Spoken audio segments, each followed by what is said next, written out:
Au nom du Père et du Fils et du Saint-Esprit. Amen. La paix de Jésus soit dans votre maison, sa paix et sa joie. Alléluia. J'espère que vous allez bien.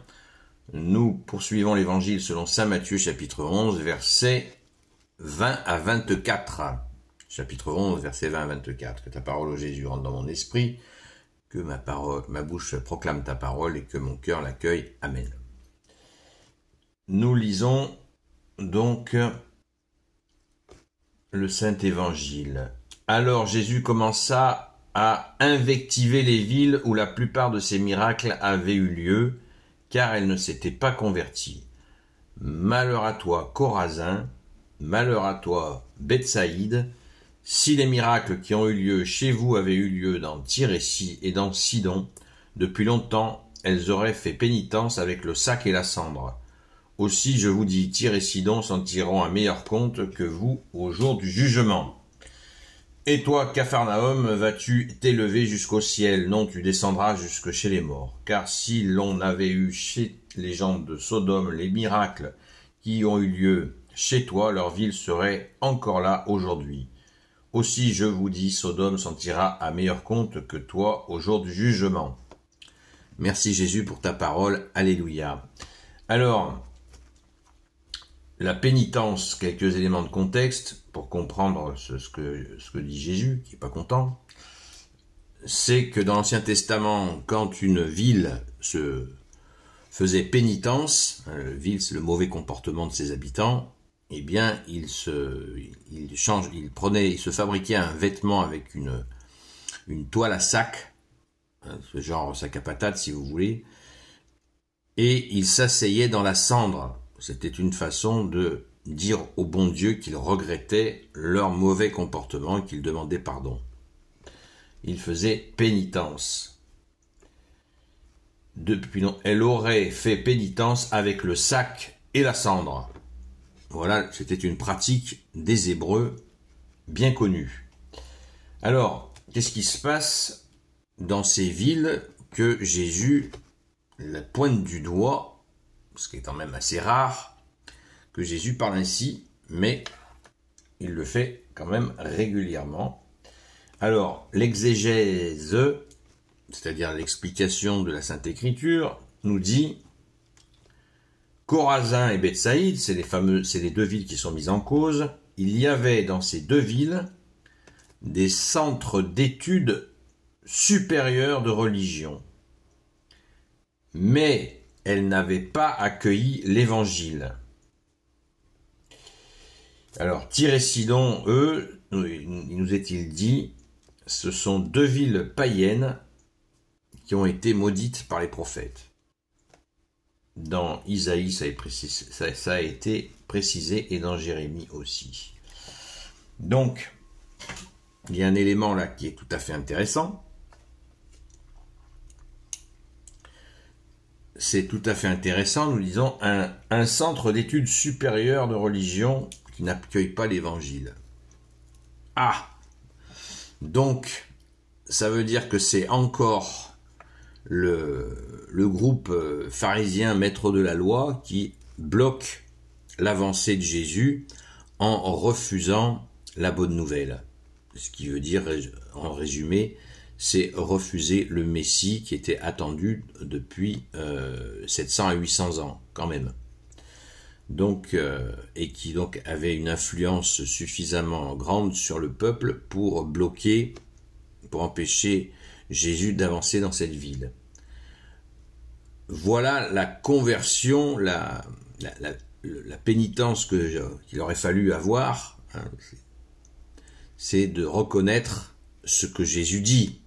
Quand Jésus vient et qu'il dénonce ce manque, cette absence d'amour de Dieu, qui a été transformé, l'amour de Dieu a été transformé en une suite de règlements incommensurables. On est passé de 10 commandements à 613 commandements. Ça fait beaucoup. Ça fait beaucoup. Et ça fait que ils transmettent dans ces... Vous vous rendez compte, le mot qui est utilisé, centre d'études supérieures de religion. Dans ces deux villes, Chorazin et Bethsaïde, eh bien, ils enseignent encore une loi une loi rajoutait une loi, des lois, des lois, des lois, des lois, et il n'y a absolument pas d'amour là-dedans. Exactement, on fait un parallèle avec l'Assemblée nationale française, enfin je sais pas si c'est pas très français, le Sénat, où ils votent des milliers, des milliers, voire des dizaines de milliers de lois, et il n'y a pas d'amour là-dedans, il n'y a rien, et là il s'agit des affaires de Dieu, c'est bien plus grave encore, où ces gens se sont accaparés un pouvoir sur le peuple qu'ils terrorisent avec des règles absolument hallucinantes. On pourrait citer des exemples de lois rajoutées, alors que la base, les 10 commandements qu'a reçu Moïse, ce sont 10 commandements d'amour pour avancer dans la vie avec l'amour de Dieu. Ce n'est pas un code de procédure. C'est vraiment une loi d'amour qui a été transmise et qui a été expliquée par les prophètes, plus d'une trentaine.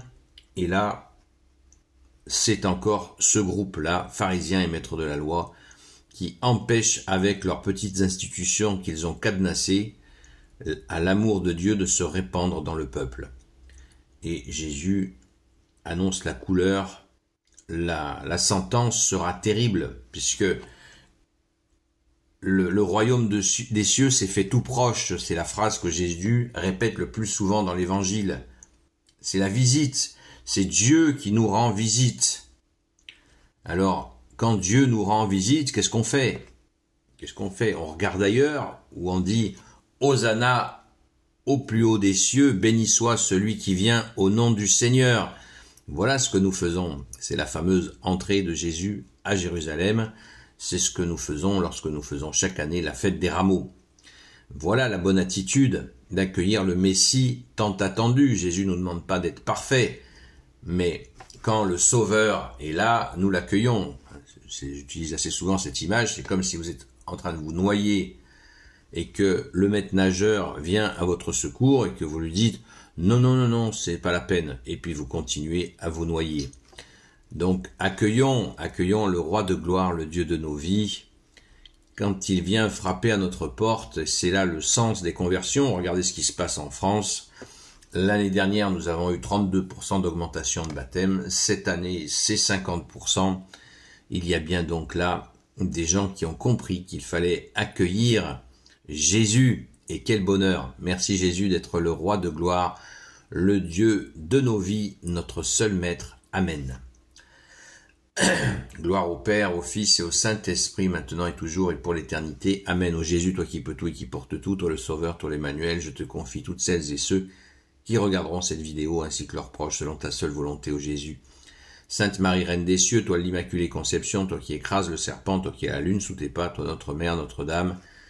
Saint Joseph, toi le juste et le saint, toi le sage, toi la terreur des démons, toi le saint gardien de la Sainte Église catholique et apostolique. Sainte Marie-Madeleine, notre chère Sainte Patronne. Et vous, tous les saints et saintes, amis de toi Jésus, Saint Michel Archange, Saint Gabriel Archange, Saint Raphaël Archange, et vous tous les anges qui te servent au Jésus, je vous confie toutes celles et ceux qui regarderont cette vidéo, ainsi que leurs proches, selon ta seule volonté, ô Jésus. Je vous donne rendez-vous à ce soir sur la chaîne Seul Jésus Sauve sur TikTok à partir de 20h jusqu'à 22h. À très vite!